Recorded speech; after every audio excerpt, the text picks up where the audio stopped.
20 लाख करोड़ जैसी बड़ी घोषणाओं के बावजूद केंद्र सरकार ने पिछले वित्त वर्ष और इस चालू वित्त वर्ष में खर्च कम किया है।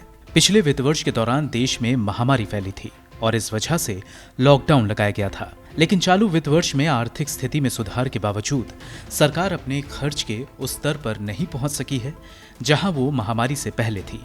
मसलन वित्त वर्ष 2021-22 के अप्रैल-जून तिमाही के लिए स्टैटिस्टिक्स मंत्रालय द्वारा जारी आंकड़ों से पता चलता है कि पिछले वित्त वर्ष के अप्रैल-जून तिमाही में केंद्र सरकार ने वित्त वर्ष 2019-20 में किए गए खर्च की तुलना में 10% से ज्यादा कम खर्च किया है। देश में महामारी के लगभग खत्म होने के बावजूद पब्लिक एडमिनिस्ट्रेशन, रक्षा और अन्य सेवाओं जैसे शिक्षा, स्वास्थ्य, मनोरंजन और व्यक्तिगत सेवाओं पर खर्च 2021-22 में भी मौन रहा है। ये ग्रॉस वैल्यू एडिशन या GVA के संदर्भ में केंद्र द्वारा किए गए खर्च से लगभग 5% कम है। मंत्रालय ने अपनी नई रिपोर्ट में कहा है कि 2019-20 की जून तिमाही में GVA 3,99,148 करोड़ रुपए था, जो 2020-21 में घटकर 3,58,373 करोड़ रुपए रह गया, जबकि चालू वित्त वर्ष की पहली तिमाही में ये बढ़कर 3,79,205 करोड़ रुपए हो गया,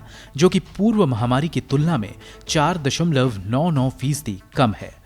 centre for monitoring Indian economy ने अपनी नई डेटा रिलीज में ये पुष्टि की है कि सरकार द्वारा मौजूदा खर्च 10 साल या 5 साल के औसत से कम है। CMIE आगे कहता है कि वित्त वर्ष 2021-22 के जुलाई महीने में सरकार का कम खर्च करना जारी रहा।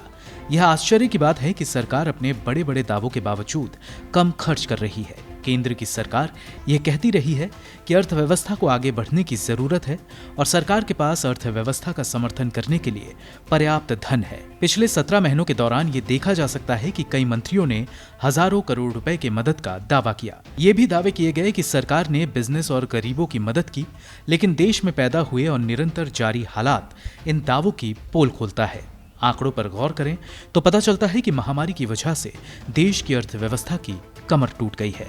आपको बता दें कि पिछले वित्त वर्ष के दौरान देश की GDP में 7.5% की गिरावट देखी गई थी। इससे साफ है कि स्टैटिस्टिक्स मंत्रालय द्वारा जारी आंकड़ों ने केंद्र और मंत्रियों के सभी दावों को खारिज कर दिया है। ब्यूरो रिपोर्ट, गो न्यूज।